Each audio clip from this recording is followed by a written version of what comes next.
VK news, राष्ट्र के नाम।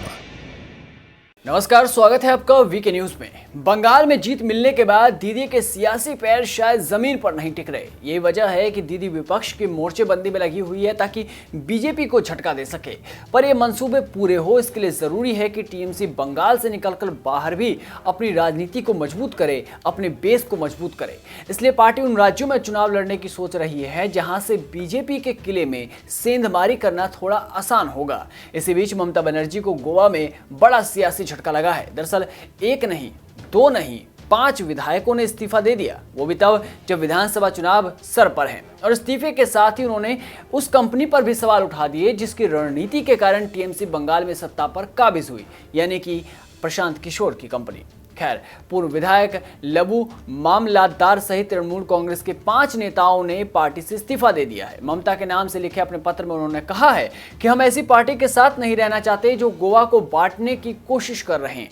अब इस वाक्य का क्या मतलब निकाला जाए? क्या दीदी गोवा को भी बंगाल बनाने में लगी है या फिर पार्टी के अंदर की खलबली की वजह से इस तरह की बयानबाजियां हो रही है? वैसे इस्तीफा देने वाले में लबू मामलादार के अलावा राम मांडरेकर, किशोर परवार, कोमल परवार और सुजय मालिक का नाम शामिल है। उन्होंने कहा कि हम टीएमसी में इस उम्मीद के साथ शामिल हुए थे कि ये गोवा और गोवा वासियों के लिए उज्जवल दिन लाएगी, लेकिन दुर्भाग्यपूर्ण है कि टीएमसी गोवा और गोवा के लोगों को नहीं समझ पाई है। तृणमूल छोड़ने वाले सदस्यों ने अपने त्याग पत्र में गोवा में ममता बनर्जी के चुनाव प्रचार पर सवाल उठाया। राजनीतिक रणनीतिकार प्रशांत किशोर के नेतृत्व वाले आईपैक का जिक्र करते हुए उन्होंने कहा कि जिस कंपनी को आप सभी ने गोवा में अपने अभियान के लिए काम पर लगा रखा है वो गोवा के लोगों को बेवकूफ बना रही है। वे गोवा के लोगों की नब्ज नहीं समझ पाए हैं। एक उदाहरण के रूप में पार्टी के सदस्यों ने गोवा में हाल ही में शुरू की गई गृह लक्ष्मी योजना पर प्रकाश डाला, जिसके तहत तृणमूल ने राज्य की प्रत्येक महिला को हर महीने 5,000 रुपए प्रदान करने का वादा किया है। उन्होंने आरोप लगाया कि स्पष्ट रूप से इंगित करता है कि गोवा गृह लक्ष्मी योजना में आप सभी ने जिस कंपनी को काम पर रखा है उसका चुनाव के लिए डेटा का एक संग्रह है, क्योंकि उनके पास जमीन पर कोई डेटा नहीं है। उन्होंने कहा कि जब टीएमसी सरकार पश्चिम बंगाल में महिलाओं के उत्थान में विफल रही है तो हमें नहीं लगता कि गोवा के हमारी माताओं और बहनों के लिए कोई अच्छा काम करेगी। नेताओं ने यह भी दावा किया कि तृणमूल के महाराष्ट्रवादी गोमांतक पार्टी के सुदिंडा धवलीकर के साथ गठजोड़ करके गोवा के धर्म के आधार पर विभाजित करने की कोशिश की है।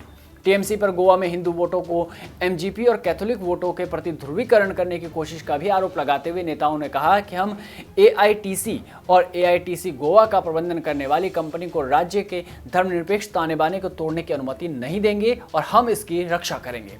अब 5 नेताओं के इस्तीफे और चुनावी रणनीतिकार प्रशांत किशोर की कंपनी पर सवाल। जाहिर है कि गोवा में टीएमसी को बड़ा झटका लग सकता है और आने वाले चुनावों में इसका असर भी साफ देखने को मिलेगा। बाकी जनता तो सब जानती है, वोटिंग के टाइम पे अपनी ताकत दिखा भी देगी। इस रिपोर्ट में बस नहीं। देश और दुनिया की तमाम बड़ी खबरों से जुड़े रहने के लिए बने रहिए वीके न्यूज के साथ। नमस्कार।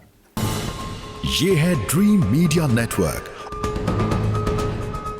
और आप देख रहे हैं देश का पहला 24/7 डिजिटल न्यूज चैनल